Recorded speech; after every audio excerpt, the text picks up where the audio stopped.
Welcome, welcome. Dr. Stephen Hobbs here, and sharing a time interview here with Chris Thomson. This is number 2 of 5 of the Wellthers series. And remember, Wellthers are people that I believe have great ideas and suggestions that are going to move your business and life forward. And I want to unpack their ideas and get them to share them with you. And this, again, is the second of 5. And it's linked to the topic of inner cosmos. But today's session is really about the knowable universe. And I'm going to have Chris unpack a couple of terms here because I think we need to get a little grounding, Chris, so that people understand where we're going with this topic today. So I'm just going to ask you, what does knowing and know mean so that people can just get that foundation piece with you? Well, we began discussing this last time. For me, there's 3 kinds of knowing, basically 3 kinds, okay? The most common kind is indirect. And then there are 2 other kinds, both of which are direct. But I'll talk first about indirect, because that basically is what human knowledge is. It's indirect. When I say indirect, I mean that someone else has done the knowing for us. They've got there before us. The example I gave yesterday was Mount Everest. I'm a climber. I love mountains. I knew about Mount Everest in 1953 when it was first climbed. But I've never been. So I've never physically been there, okay? So I don't know it firsthand. So my knowing relies on other people's knowing. Therefore, my knowing is indirect, okay? And I think you'll agree that that applies to a lot of human knowledge. You know Einstein's famous equation, E = mc². Not because you got there first, but because he got there first. And you know it through him. So you know it indirectly through him. And virtually any branch of knowledge you can name is indirect knowledge. And there's one big important thing that you have to say about indirect knowledge, and that is trust. Yes. That we trust other people's knowing. Okay? So I trust that other people have been to Everest and seen it. I trust what they say about it. I trust what they say about its height, for example. And that applies to every other bit of knowledge that I trust.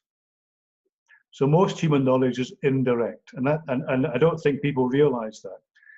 It's obvious when you think about it, but it isn't the kind of thing we normally think about. I am more interested in the other 2 kinds of knowing, which are direct, okay? I haven't got names for them, but the first kind is what we do every day through our 5 senses. We see, we hear, we touch, we smell, we feel. We do it all the time, every day. And thus we know the world around us through our senses. That's direct knowing for us, for most people. And that's normal experience.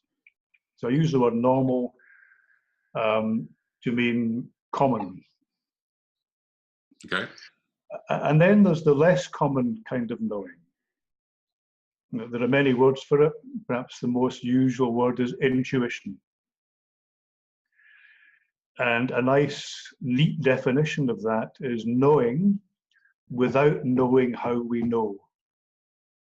We just know. And if we tried to unpack it and understand how we know, we couldn't do it. There's no scientific way of analyzing that. Somehow we just know. You walk into a room, for example, full of strange people, and you immediately spot someone on the far side of the room, and you kind of connect instantly with that person. You don't know why. You don't know why you're doing it, but you know you're doing it, okay? So that's another kind of direct knowing. So when I say knowing, I mean one of these 3 things. Okay. So it's in a sense, this direct knowing is like your lived experience. You're experiencing it through your senses and the intuition. And if not, the other kind of knowing is you've read about it, you've heard about it, you've talked about it, kind of idea. And knowing where that is coming from, knowing where it's coming from, and this trust factor is really important to this storyline of knowing that you're talking about at this point in time. Now, would that be a fair summary? Sure, and as you say, the trust factor is really important. We talked yesterday about the science story, okay? And I'm not against science. I think science has produced many wonderful things and will carry on doing so. But there's a sense, a deep sense in which I don't trust the science story. Why? Because somehow inside me, it doesn't make sense. Somehow inside me, it doesn't ring true. You know, if you ask me to justify that, I find it difficult to bring all the evidence out. All I can say is I just know absolutely inside me that the science story tells us half the truth. It gives us a very accurate half the picture, okay? There's nothing wrong with that half of the picture. The problem is that science and scientists believe they're getting the whole picture, when in fact they're not. So that's where my trust breaks down, and that's where my direct knowing comes into play. Okay, so that's a good connection. So again, encourage people to listen to 1 of 5 video just to catch up with what Chris is sharing here. There was a question that I sort of framed up. I'm going to see if it makes sense here. Is how is knowing possible in the first place? Does that ring? It's a very good question. Okay, all right. It's a wonderful question. It's a wonderful question. I'm not sure how often that question is asked. It's a wonderful question. And for me, the answer is that knowing is possible only because things are knowable. Just to try and unpack that. So, I mean, science exists only because the universe is knowable. Only because there are things that we can know about it. If there weren't things we could know about it, then science clearly couldn't exist. I mean, science is about knowing, and science is a body of knowledge, okay? And when you think about it, you know, it's the more you think about it, the more you realize that there's a lot that is knowable. And we can be sure of that because human knowledge is now vast. So in this, yeah, on you go, sorry. So in a sense then, knowledge is increasing. It's not decreasing. It's going to keep increasing, increasing. Is that what you're sharing? Well, let's put it this way. It's been increasing all my life. And it's been increasing all throughout human history. So human knowledge has grown and grown and grown.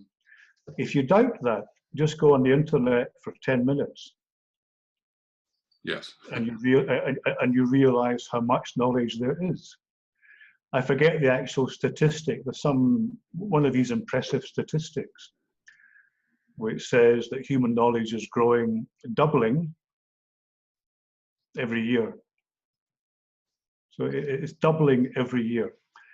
It's difficult to imagine that, okay? But it's like imagining a huge library. So when I was young, say in the 50s or 60s, it was said that all human knowledge could be contained in the Library of Congress in Washington, okay? Which is one building. It's a big building. And even if you imagine that some of that knowledge is on microfiche and not in book form, it's still quite a lot of knowledge. Now that's not possible. That's no longer possible. It's no longer possible to house all human knowledge in one place. It's why we have the cloud. And I suspect that as time goes by, probably quite soon, in fact, most human knowledge won't be in libraries. It won't be in one place. It won't be in conventional form. It'll be on the cloud.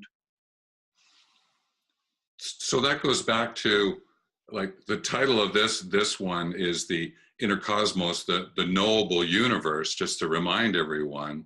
So there's this inner knowing, but there's that outer knowing that you're sharing and that we're tapping into, so that we have this knowable universe that we can then ourselves interact with and let it interact with us. So that's great, because I think it's a good point to make. I always remember, and I jokingly said at one point in time, I'm going to create the Library of Alexandria again. And I attempted to, where can I find it? How can I bring that in? How can I synthesize it? How can I summarize it? And it was always, oh, hang on, I just learned something. Oh, just learned something. Oh, I now know this. And so I appreciate now with the internet, I can go get a lot of what it is that I need, and I don't need to store it because it's already stored somewhere. I just need to know how to access it now. And I think there's an element of truth there about how to access this knowledge that's available. Any thoughts around that? Sure.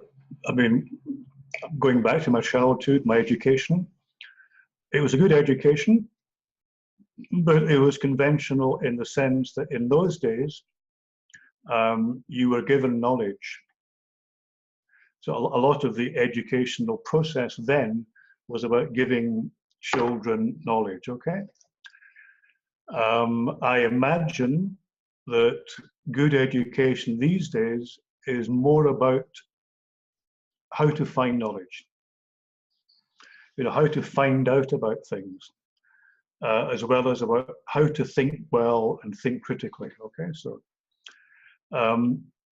but just to go back to something you said, because we've slipped slightly sideways from that. You used a phrase, the knowable universe. And I said, yeah. And, because it's knowable, science exists. Because it's knowable, human knowledge exists. And here's the thing. So our knowledge has been growing and growing and growing and growing and keeps growing. And my sense, Steve, is that this won't stop. There's no particular reason to imagine why it should stop. Why should human knowledge suddenly stop at some date in the future? You can't imagine that, okay? So it looks like human knowledge will keep increasing. Forever, you might say, forever, okay? And that raises a very interesting thought. Because if that's true, it means the universe and everything in it, including this planet and everything on it, is knowable. If our knowledge is going to keep increasing forever, then the obverse of that coin, so to speak, is that everything is ultimately knowable. Because if it wasn't knowable, everything, then at some point our knowledge would stop. But because there's no reason for it to stop, that means the entire universe is knowable. And I think that is a very significant fact, if it's true. The fact that the entire universe is knowable. I think that has great significance. Well, you hinted at that a little bit yesterday, because when you shared, there's about the being and then being with others, being human with others, and this notion of being with nature and then being with Gaia, the world, and then you hinted at being with the sun and the galaxy, and then the galaxy of galaxies. There's got to be the universe has to be wholly knowable, right? It's your point. I at this point in time, I appreciate that, but what's that about? Oh, I'm looking forward to knowing that. Getting out there and exploring all of that. I mean, this topic and that possibility of the universe being entirely knowable raises so many different avenues. Okay, and we could spend a year and a day on these avenues. But let's just explore one if you'd like. Another way of saying that the universe is entirely knowable, another way of saying that is that the universe is made of knowability. Okay, what's the universe made of? It's made of knowability. That's just another way of expressing what we said earlier. And that is really intriguing for me, because I've often been told that the universe is made entirely of energy. That everything in existence, including us, the jacket you're wearing, the things behind you, the bodies we have, everything around us, the air, everything you can think of, is a form of energy. So matter is a form of energy, light is a form of energy, heat is a form of energy. Everything you could imagine, atoms, particles, the lot, okay? There's nothing that you could imagine that is not a form of energy. So it's generally accepted by scientists and by others too, by mystics, for example, that the universe consists entirely of energy. Fair enough, fair enough. But we've just said something else, have we not? That the universe consists entirely of knowability.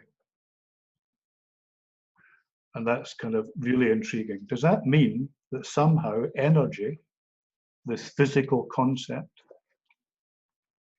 the things that physicists talk about, for example, the energy is somehow knowability? No, I think it is, okay? I think it is. But it would take some time to unpack that, okay? And you might want to find a way into that so that people can follow us. Well, let's take the word knowability, ability to know. Fair? Yeah, sure. It's sort of like accountability, ability to account for, responsibility, ability to respond to. So knowability is the ability to know. So there is the practicality of our ability to know in our current being and being human, as there is about this ability to know about that which is cosmological, metaphysical, whatever words that ring for you. Just like there's that quantum physics going down, down, down in a sense, right? And up, up and up and out, out and out. So when we talk about the practicality of the ability to know, the knowability, and if the universe is filled with knowability, what would be some suggestions that you would make about me or the persons who's listening, the people who are listening to this, their ability to know? How can they improve upon that or focus that or strengthen that? Maybe that's a way into taking a look at this knowability, the knowable universe. I suppose the first word that comes to mind is unlearning. Yeah, true. I mean, the opposite of what we traditionally think of as learning, okay? Yeah. So in a way, learning not how to do something. I'll give an example. I'm a climber, I'm a walker. I love walking in the mountains here locally in the Pyrenees, where I live. And occasionally I walk with other people. And a few years ago, I walked with a botanist in the mountains. He specialized in local plants, okay?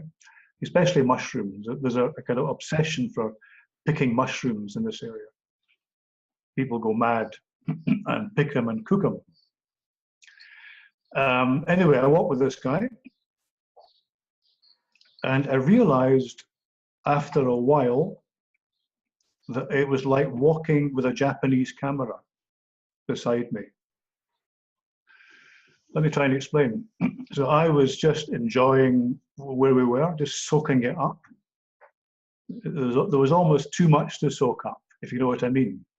It was so pleasant. Whereas he was, as if he was a camera, taking pics of, with his mind's eye, of the plants that he was seeing and giving them names. And this went on and on and on. And I said nothing because I knew how different he and I were. It would have been difficult to engage in a conversation about that. But what I felt he was doing was blocking out the experience by giving names to things. Oh, that's a Fluorex, blah, blah, blah, okay?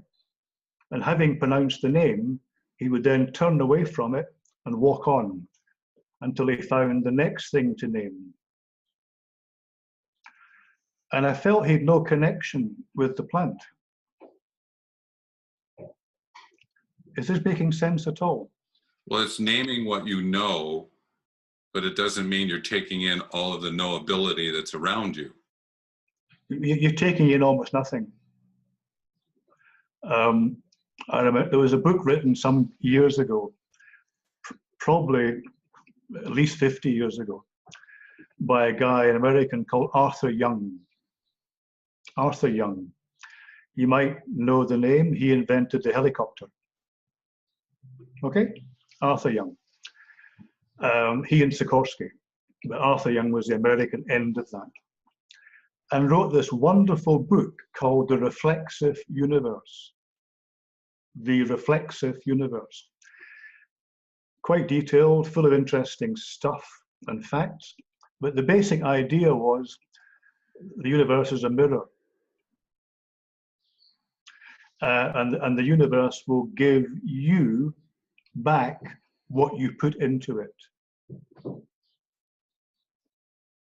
So the more you put of yourself into, shall we say, observing and being with the universe, okay? The more the universe or nature or the forest will give back to you. It's a very symbiotic, it's a very reciprocal process. If you're simply giving names to plants you see, nothing will happen. The universe won't interact with you because it can't. The universe would like to interact with you, it would love to, but you're blocking out, your mind is blocking out any possibility of interaction. Well, I'll use another example in the business world, because this Wellther series is about, you know, business and life. What I'm hearing you say is it's similar to when you look at an organizational chart, most people will follow the lines in the boxes and they'll operate. But there's this amazing world that exists in the white space of that organizational chart. And nature is very, there are things that are there in front of you, and that botanist who was walking along is, I'm naming this, that's sort of what's in the foreground in a sense, but, and there's a but there, what's in the background there as well? What is it that you can know that's even more, there's aesthetics there, there is horizontal, vertical, there is lots of other ideas that can come to mind. So if I use that organizational chart and the white space and lines and talking about your person that you were walking with and naming it, am I making a connection here that's similar, or like a metaphoric connection? Absolutely, absolutely.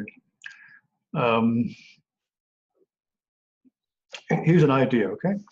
And I hope this connects with what you just said. A very good exercise, which I've tried myself and I've tried with others, is just to go out into the country or even just out into the street, depending on where you happen to be. Just go out. It might be a field, it might be a mountain scene, but it'll be some kind of scene in front of you. And then you ask the other person a very simple question. Really simple question.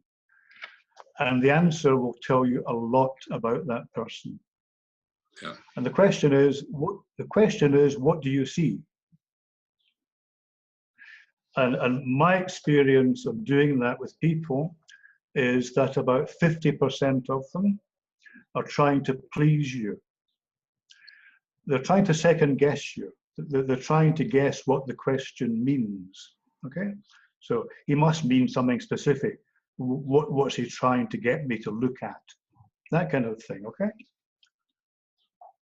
If you are a mystic or a Zen master or a Taoist, you would probably say, you know, I see everything. I see too much. There's too much to see. You couldn't possibly answer the question because there's literally too much. I'm trying to relate to that white space you just mentioned, okay? Yes. Because that white space represents the too much. Yes. You know, most of us focus on the one thing or the few things, okay? Because that's, I guess, the mentality of our time. Yeah. You know, to focus on something specific.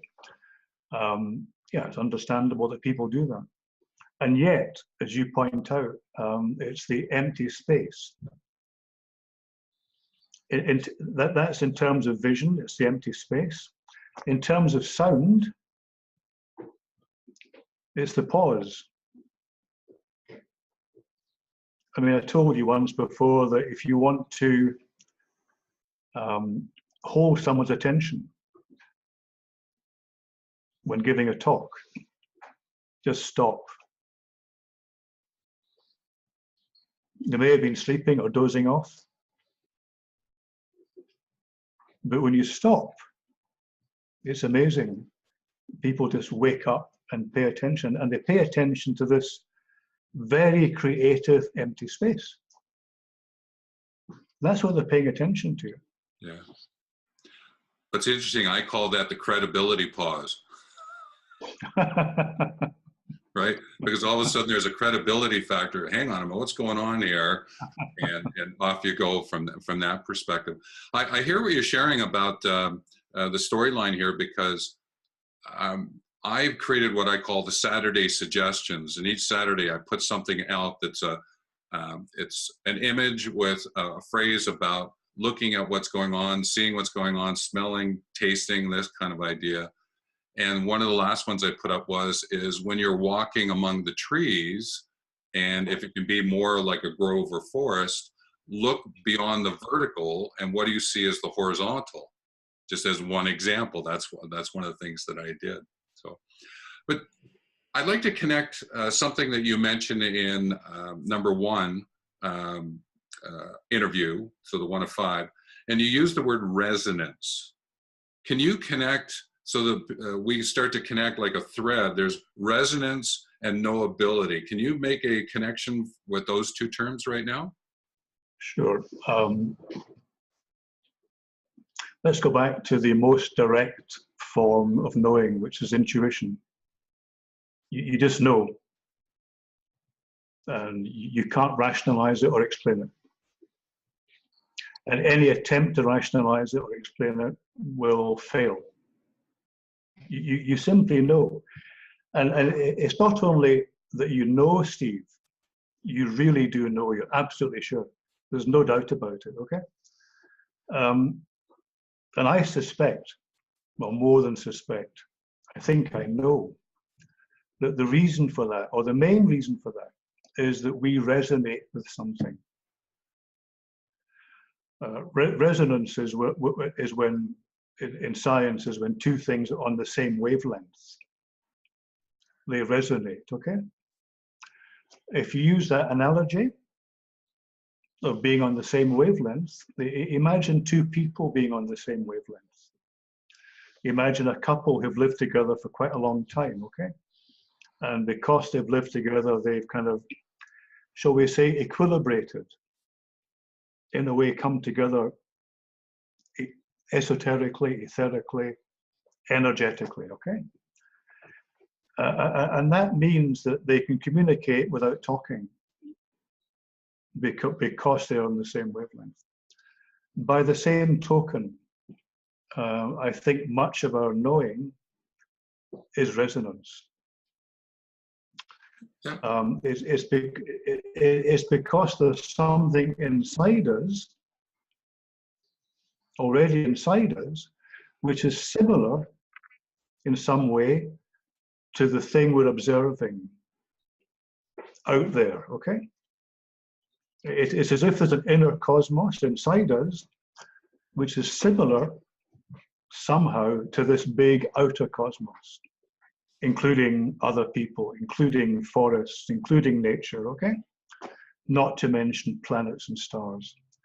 It's because there's an inner cosmos inside us that we're able to resonate with its outer equivalent.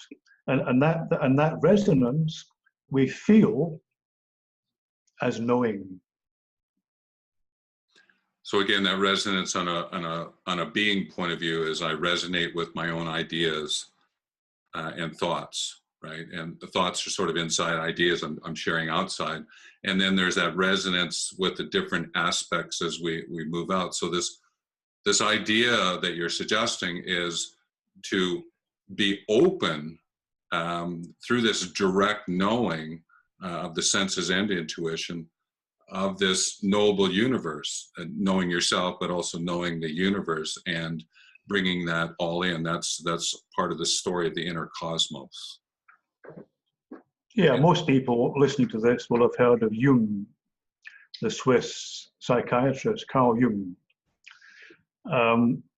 And he was very interested in this kind of thing. In particular, he was interested in so-called coincidence, the idea of coincidence. And he didn't think that coincidences were just coincidence, if you know what I mean. They were more than coincidence. He wrote a book about it, a very short book called A Causal Synchronicity, a connecting principle. This is what I think. This is what I think.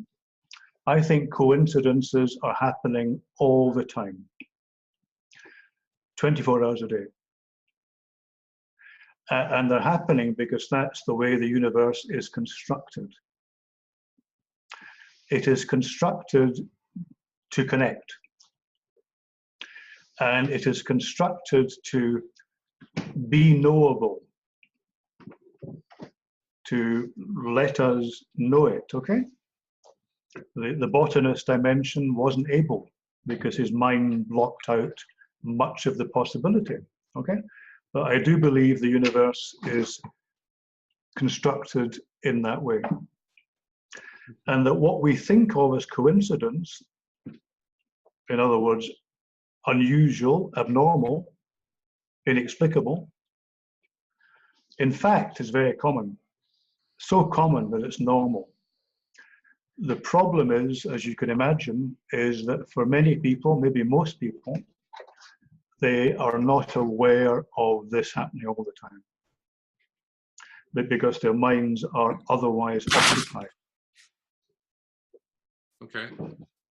So really that's getting to a point where we could say, all right, we could close off today and say, wonderful, we've got some sense of this knowability and how it might be able to play itself out into the world. And understanding this inner cosmos kind of storyline that we've been going after, and resonance and coincidences. These are the kind of pieces. I know that I'm going to be open for comments, and if people have questions and that. So maybe the next time we meet, let's call it tomorrow, right? Well, next time we meet, there might be some questions. So I would encourage people, if you have questions that Chris, you have Chris sort of tackle and see where we go with it. We'd certainly open you up to that. But if we didn't have questions coming in from people, what would be one thing we would want to unpack tomorrow when we meet? What would be one key concept that you want to link to what we're talking about today, Chris, and then we'll use that as a close down of today. Okay, let me think for a second or two. Yeah. Yeah, here goes. So nature, or if you prefer, the cosmos, okay, always answers our questions. I'll repeat that. Nature, or the cosmos, always answers our questions. But, and here's the but, will do so only in the exact terms of the question. Okay, so then the quality of the question is determines the quality of the answer. Quality of the answer. So that's a great segue into please ask their questions. And we're not saying, oh, I better figure out if this is a quality question. Just ask your questions and we'll unpack them. We'll look at them and see where we're going with this and take a look at this connection that Chris has just shared with us. So with that, Chris, thanks very much for today. Look forward to getting together with you tomorrow, whatever tomorrow is going to be. We'll get together and we'll continue with this Wellther series with people that I believe have ideas and suggestions that are ways to guide you forward in being for the world, being for your business, being for your life. And so with that, Chris, take care, and we'll catch you next time. Thanks again, Steve. Thank you.